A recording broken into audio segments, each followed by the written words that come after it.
everyone, welcome or welcome back. If you're new here, my name's Nina, and today's video is for all of us out there who can completely relate to feeling ripped apart by guilt, to the point where we often feel like we are trapped in an endless cycle of reliving and replaying the event over and over in our head and continuously punishing ourselves, and who often fail to recognize when this guilt is actually unwarranted or even toxic. And toxic guilt is often a lot more destructive than we realize. It can seriously harm our self-esteem and our life satisfaction, but it can also really harm our relationships and cause us a great deal of unnecessary suffering. So in today's video, I'm going to discuss the difference between healthy and unhealthy guilt, share the 8 signs and types of toxic guilt, and most importantly, talk about how we can resolve it. This is something that I struggled with personally for years, so I know firsthand how difficult it can be to experience and how awful it can make you feel. So let's go ahead and get straight into it. So I have to start by saying that absolutely everyone experiences the dreaded feeling of guilt at one point or another during their lives, because we all do things that we regret sometimes, and mistakes are a natural part of human growth. And because of this, guilt can actually be helpful and appropriate sometimes. It's simply the emotion we feel when we think that we've let ourselves or other people down by failing to meet a particular standard, or when we think we could have done something better in some way.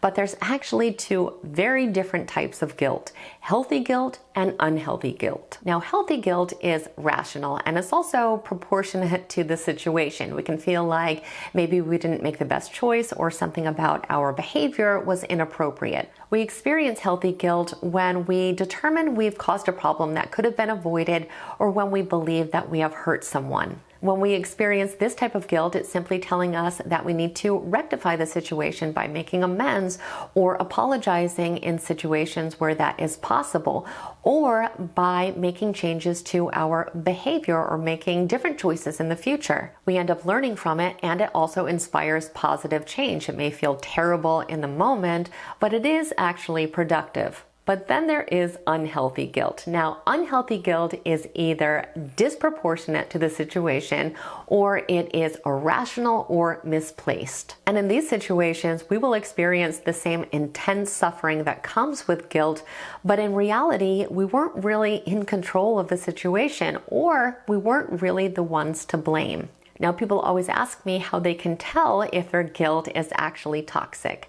So I thought it would be helpful to talk about the different signs and types and offer some specific examples of unhealthy guilt, so that you can see if there are any patterns that you recognize in your own life. The first one is taking responsibility for the feelings of others. Now, of course, we are all responsible for our own feelings and our own actions, but believe it or not, no matter how badly someone else tries to make you feel about how they are feeling, or how strongly they try to blame you for their emotions or their resulting actions, you are not actually responsible for these feelings in cases where you did not intentionally try to be cruel, or when you did not act inappropriately or do something wrong. While it's human nature to want to be caring and empathetic, it really starts to become problematic when we need other people to feel okay in order for ourselves to feel okay. And I know many times people will actually say, well, you made me feel angry or sad or mad or whatever it is.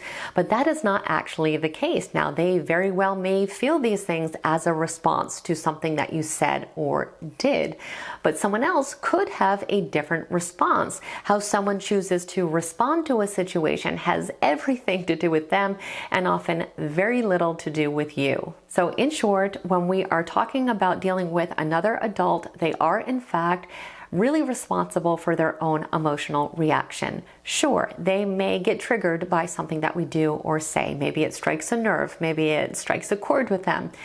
But in the end, their emotions are their own. Number 2 is guilt that's associated with being happy or successful. So this is when we feel guilty about our achievements and the good things that are happening in our life, because instead of celebrating these things, we are focusing on the people around us who don't seem to be doing as well. But instead of feeling compassionate or empathetic towards these people, we start to feel bad about the good things or the fortunate things that are happening in our life. And I'm also going to include survivor's guilt here. Now, this is a response that we may have when someone else experiences a loss or tragedy that we did not. We may feel guilty about being spared what other people are going through, or feel like we've done something wrong by surviving a tragic event, even though it really was not in our hands. Number 3 is perfectionism and comparison. Sometimes we experience guilt simply because we are holding ourselves to completely unrealistic standards that absolutely no one could meet. So we feel guilt over things that we feel that we should have accomplished or taken care of, or things that we feel like we should have done better, even though we did give it our best effort. So really, we are feeling guilty because we are not perfect, when in reality, perfection is not even possible. So here, our guilt is completely self-imposed and born out of the perception that we are somehow not living up to these very unfair standards that we are setting for ourselves. And the same thing goes for comparison. We can think that everybody else has it together and we are the only ones that are falling apart or that are making mistakes. We think that everyone else is doing everything so perfectly and so much better than we can do it, and we start to feel really guilty about our own performance. But so often we are simply comparing how we are feeling inside with how someone else appears or how they look on the outside. And it's never really a fair comparison, because we can never truly know how they are feeling or what is really happening in their life. So what happens is we end up holding ourselves to this imaginary standard that they themselves are not even upholding. It can all be a facade in a lot of cases, and we're simply projecting this idea of perfectionism on top of them. But in other cases, it can also be true that sometimes people do certain things better than we do. We all have different skills, we have different talents, and that's something that we need to accept and embrace, because when we fail to do so and we feel guilty about our performance in these areas in comparison, it can end up causing us a lot of suffering. Number 4 is hindsight bias. Now, this is when we start to feel guilty after an event has occurred, because we begin to believe that we could have somehow prevented or predicted an event was going to happen, because we are confusing what we know now with what we actually knew at the time. Instead of coming to terms with the fact that we did the best we could with the knowledge we had at the time and as the person we were at the time, because we are all constantly growing and changing and evolving, we feel guilty and we feel that we should punish ourselves for events in the past, even though in reality, there's no way we could have known the outcome to any situation. Number 5 is listening to what other people say you should feel guilty about.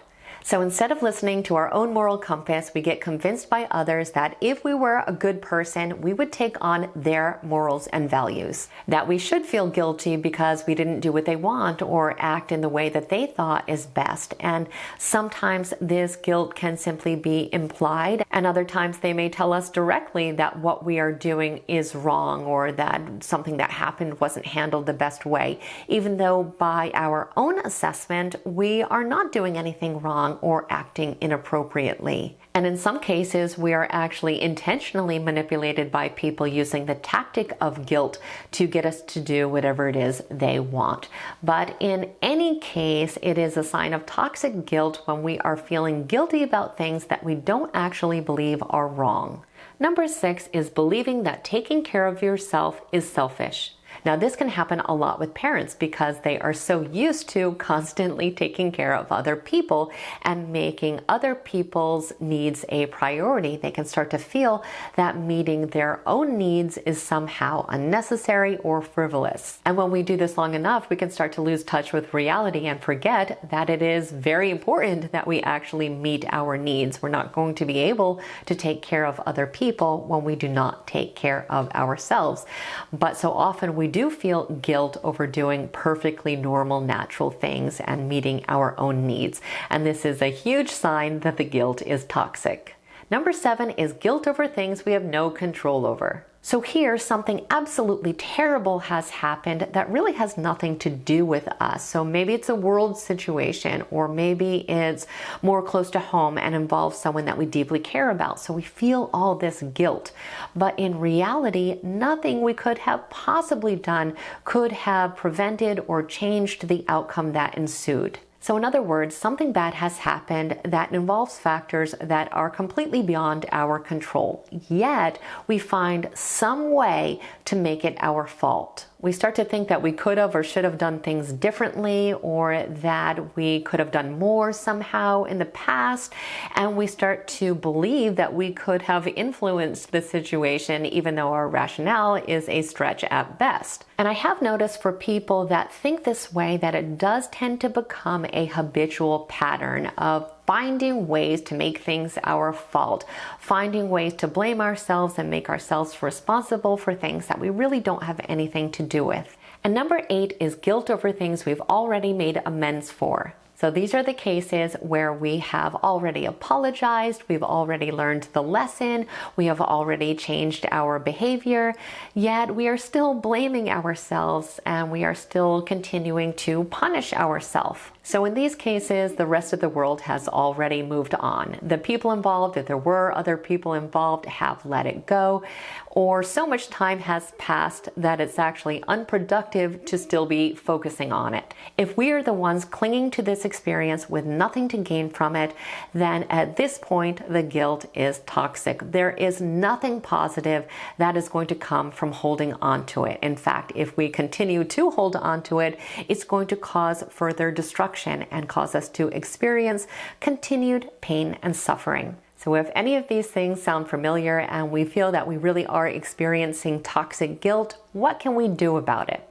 Well, the most important factor here is awareness. Running the event through our mind and determining when our guilt is unproductive or unfounded. And a great tool when we're really not sure is to sit down and write a list of all the things about the event that we could have controlled and what we couldn't have.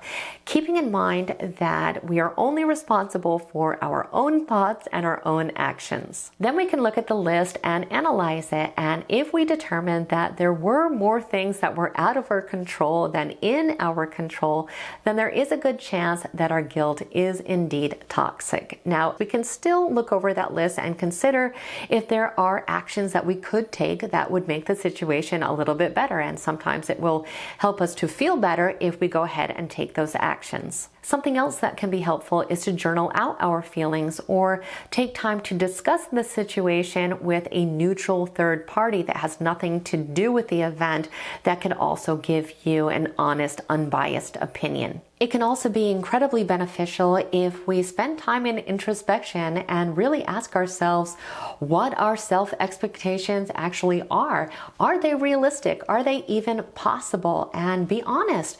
If these are things that really aren't possible, then we need to take this pressure off of ourselves because we are not perfect. And if we have goals and dreams that are not actually reachable, of course we're going to feel all these negative emotions and feel guilty or disappointed in ourselves because we are holding ourselves up to a standard that cannot be reached. So having this awareness can be incredibly helpful. And lastly, if the guilt we experience tends to come from other people, we can start to learn to become more assertive with the people that do try to intentionally make us feel guilty for things that aren't in our control or things that we don't believe to be wrong.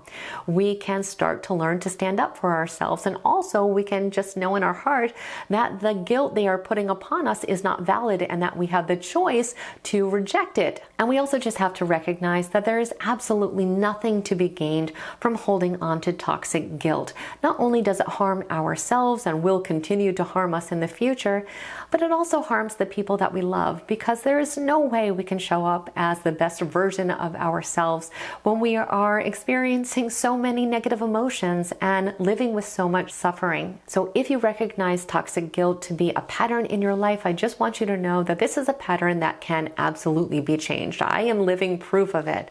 And I also want you to know that there is so much freedom and peace of mind on the other side. So as always, I truly hope that you found today's video to be helpful and insightful. If you did, please like it, share it, and definitely become a subscriber if you aren't one already. I would absolutely love it if you stayed connected. I want to thank you so much for spending time with me today, and I hope the rest of your day is extraordinary.